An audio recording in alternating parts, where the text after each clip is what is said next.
Hey YouTube, it's the Morning Brew. Happy Friday to you all. You God, I'm in a good mood today. Oh my God, am I in a good mood today. So, getting back to some regular show style fiascos. Had a fun time dealing with more of the backlash of the female Thor, and then a change in the Marvel. The change is coming to Marvel Universe that we're going to get to in a minute. And I love the fact that a lot of people have turned around on their opinions and are starting to agree with me a little bit more when they realize that the arguments I'm making are not against the idea of a female hero. It's more of against the fact that no original characters are being created anymore, against the way Marvel treats female characters, against all that good stuff. And by the way, I forgot to mention this, but if you want a... I know the Miss Marvel pseudo-raping, and I'm not kidding when I say that, if she was forced to live in another dimension to get impregnated by another character. There's a whole list, like Purple Man, who forced certain characters to be his slaves for God knows how long. But if you want a prime example of terrible treatment of a female character that's also a main character, and in fact an Avenger, in the Ultimates universe, which was basically the our world with heroes kind of Marvel's way of telling the story, the Wasp, who was married to Hank Pym, the Ant-Man, was killed towards the end of the universe's run. During the event, I can't remember what it's called, but Magneto's behind it all. And essentially kills a lot of people, but with mass tsunamis and destruction of the world. She's found by her husband, who was an abusive douche. So keep that in mind. In an abusive marriage with an abusive douche of a husband, she's found dead. No big bang to go out on, no big final battle to the death with somebody. No, she's found simply dead and being devoured by the Blob.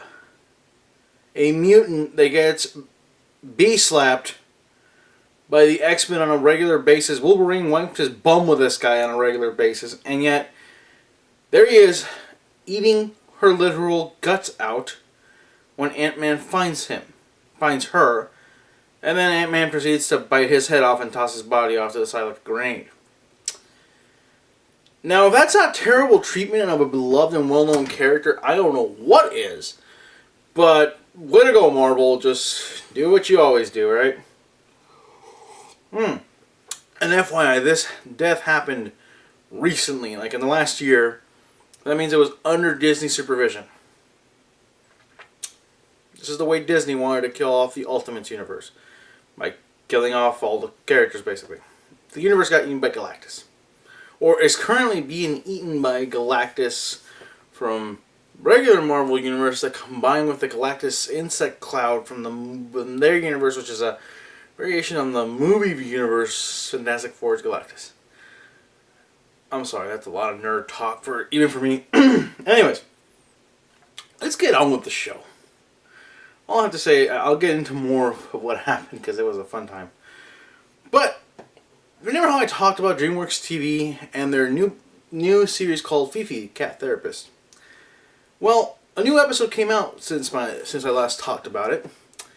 I gotta say, it just got better. It just got so much better.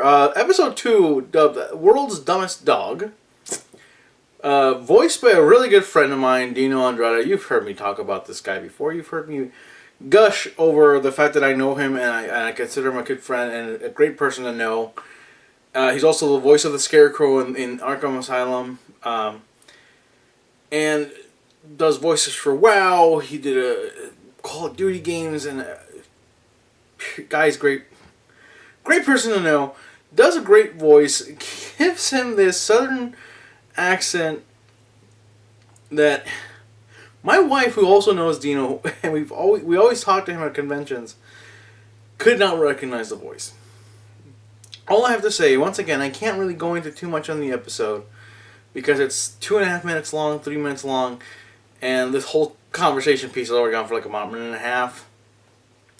And so that's half the episode, and I can't put the clip up because I'll ruin the episode as well. But yeah, click on the link, go watch it, subscribe to DreamWorks TV. They always do good stuff.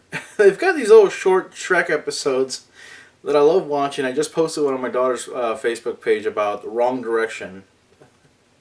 It's Far, Far Away's version of One Direction. They even have Harry in there.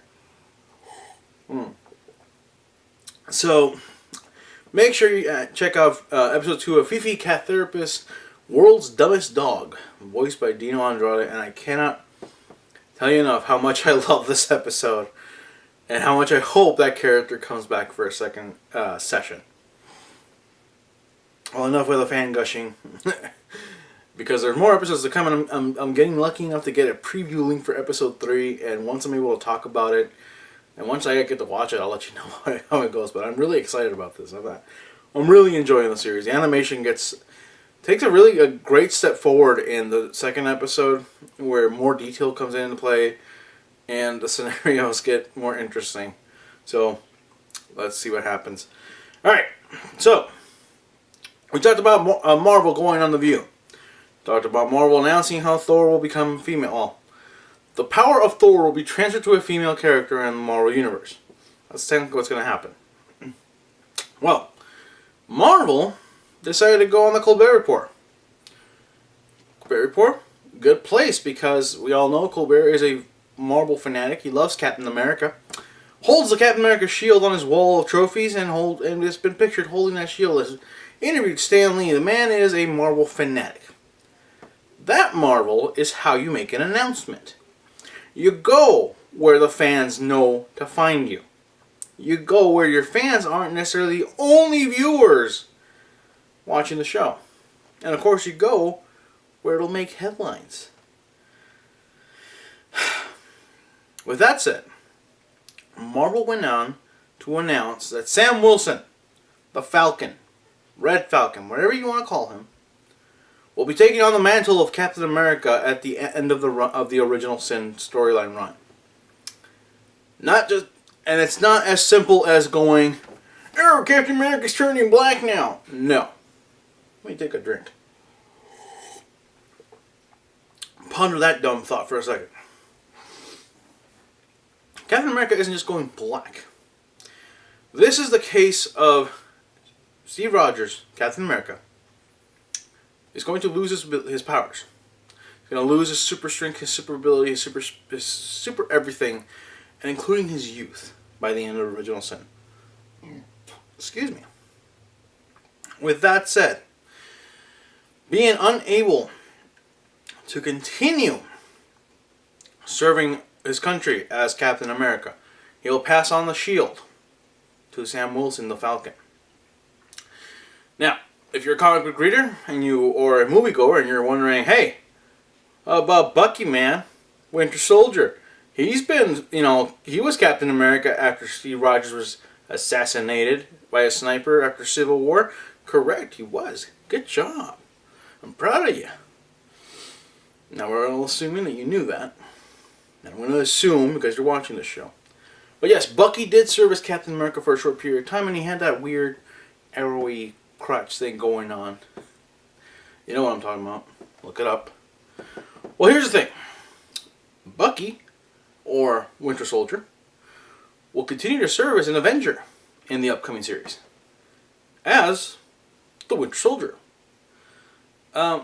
So that leaves the slot open for someone else. Well, Steve Rogers will be choosing the Falcon. And in my opinion, one of the best moves Marvel has made in recent years, because no one else, outside of Bucky, is worthy of wearing that shield. Neither in the Avengers, nor in S.H.I.E.L.'s history of agents, has there been a more worthy character to carry on the mantle. Now, I know a lot of people have a distinct argument to make. And as I've said yesterday, I don't appreciate the term bigot being used for people who don't agree with the change. Here's something to keep in mind. These characters are changing, and we're seeing some drastic changes, not just personality-wise. We're seeing entire gender, race, and origin stories changing. Keep this in mind. The actors who currently portray Captain America, Thor, and even Iron Man have been overheard and interviewed and stating that they're kind of ready to move forward, to move on and leave the character behind. Now, Quesada, I believe is his name, head of Marvel, has said that he understands this and in fact believes that the mantles and characters should not be portrayed by the same actor all the time. That much like 007, we should just continue the stories without the actors and allow other actors to take on the roles. Because much like in comic books, the same artist hasn't been drawing Iron Man for the last 50 years. The same person has not been writing Iron Man for the last 50 years. Stan Lee hasn't worked on those books for decades. And that's fine.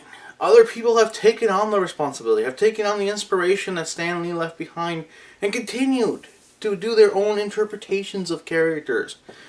And still continuing with the great storytelling that they've had in the past.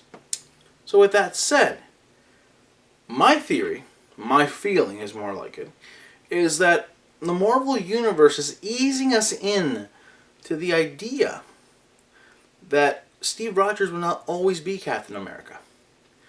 That Dr. Donald Blake, the original Thor, will not always be Thor Odin's son. That at some point someone else will be deemed worthy of carrying on the name and fighting for Earth, for justice, for the freedom of all sentient beings. Much like in Transformers when Rodimus Prime took over for Optimus Prime. Some say, just counting the days till Optimus has to come back. Just counting the days till Steve and Thor have to come back. That may be true. It may also be wrong. Now, again, I'll state, I can accept a female Thor. I can accept Antoinette Stark if you wanted to. My issue is that the name Thor is the name of the person, not just the power. The name Captain America, on the other hand, is a title. It's a rank. In fact, Captain America has also gone as Colonel America. In Ultimate Universe and in other universes, he's also been President America. Look that up. So, I don't have an issue with Sam Wilson taking over. I'm actually glad to see this happen. I just hope that now that we have a minority Captain America, he doesn't get the treatment, the general treatment the minorities get in the Marvel and comic book universe. Which is to say, pushed off to the side to make room for more interesting characters, according to them, or lighter skinned characters. As a minority, I can tell you right now that the closest thing I can think of a superhero is Chapulín Colorado. I can't think of one American created superhero that represents Latinos. And Mucha Lucha does not count.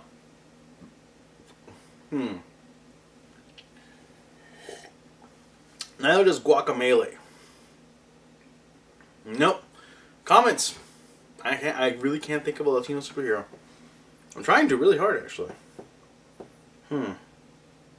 Outside of Mexican superheroes, El Santo, Blue Demon, Mil Máscaras, Octagon, those are all wrestlers. Chapulín Colorado, which is a comedic sketch superhero. Nope, can't think of one. I'm sure I'm missing one. But outside of athletes and stuff in Mexico that got turned into heroes, Rey Mysterio doesn't even count either. That's a wrestler as well. Yeah, don't know. Anyways, moving on and making this really quick. Big Bang Theory is set to scheduled to start recording in 2 weeks, except the cast is demanding a humongous pay raise. Currently, the cast has been reported to be getting paid $350,000 per episode, and are asking CBS/Warner Brothers to raise that to an optimal $1 million per episode. Not since the cast of Friends has a demand that high been made for the entire cast. Ray Romano was getting paid, I believe, $1.2 million per episode towards the end of Everybody Loves Raymond. But in a douche move, he was the only one that was getting it because he figured he's the only one that deserved it. The cast of Big Bang Theory, on the other hand, is saying that they want to pull full-blown Friends, and every main cast member should be getting paid the same because the show is about all of them and not just one person in particular. Good job, guys. They are reportedly getting 0.025% on the back end, which means merchandising, reruns, and all that, royalties and all that good stuff. But they're also demanding a higher percentage considering how much they're bringing in for the show. And if you know anything about how their merchandising works, Sheldon, or the character of Sheldon, is the most popular and most available merchandise-wise. There's more figures of Sheldon Cooper out there than there are of any other character. Which is cool, I'm fine with that.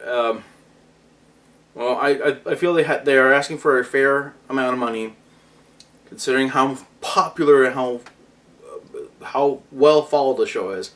They're not asking for that lot, considering the Warner Bros. Are reported to be bringing in $3 billion from a year from the show. And that's not counting merchandising or royalties from TBS. That's just counting the main show, the 7 seasons that are currently out, DVD sales and whatnot. So, with that said, last but not least, Weird Al, 8 days, 8 videos, or 8 videos, 8 days. Yes, it's 8 videos, 8 days, hashtag. New video out. I'm not a big fan of this one, unfortunately, because I hate the original source song, Fancy, dubbed Handy, as in, I'm so handy, you already know. Oh god, he's a pro. My wife loves it. I don't. I really hate the original song it's based on, so it's hard to love this one. But it's Weird Al. I'm still going to share it. I'm still going to talk about it. Fantastic stuff. 3 down, 5 more to go. I won't be talking about them over the weekend, so that means that Monday I should have at least 2, because Monday evening he'll announce the 3rd one. So Monday I should have at least 2 videos to talk about.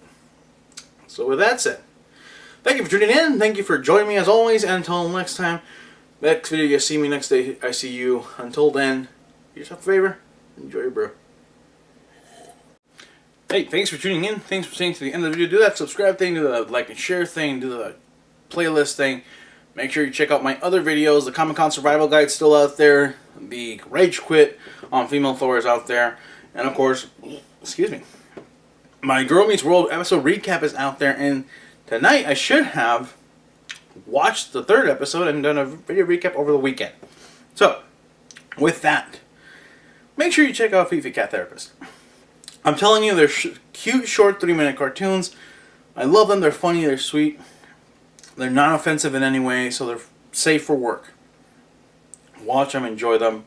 Good stuff. As far as the Marvel announcement of Sam Wilson being the new Captain America, I'm okay with it, but I want to hear from you. What are your thoughts on the current changes of Marvel? Do you feel like Sam Wilson deserves the mantle or the shield like I do, or do you feel differently? And it's okay to feel differently. I'm not going to call you a bigot over it. But make a concise argument that doesn't necessarily have to do with, well, he can't be black. That's not a valid argument. But if you have an argument that's a good, solid argument, I want to hear it. I want to talk to you about it. And if we can debate about it, it's even more fun for me. As far as the Big Bang Theory, if they don't agree in 2 weeks, we won't have a show on time. It'll be delayed. Do you think $1 million per episode for the main cast members is fair enough? Or do you feel like they're asking for too much? Let me know in the comments. I think it's fair. The show's a huge hit. Warner Brothers is making bank on it. They should be sharing some of those profits with the actors who make it all possible for them. And last but not least, 3rd video of the 8 videos, 8 days from Weird Al. His version of Fancy called Handy. Let me know what you think about it. Like I said, I'm not a huge fan of this one. My wife is. But then again, I really hate that Fancy song. So, with that said, thank you for tuning in. Do that subscribe and like, sharing thing, all that stuff. And I'll see you next time. And as always, have a great weekend. Take care of yourselves. Take care of your loved ones. And please, make the best of your time. And from the bottom of my heart, take care.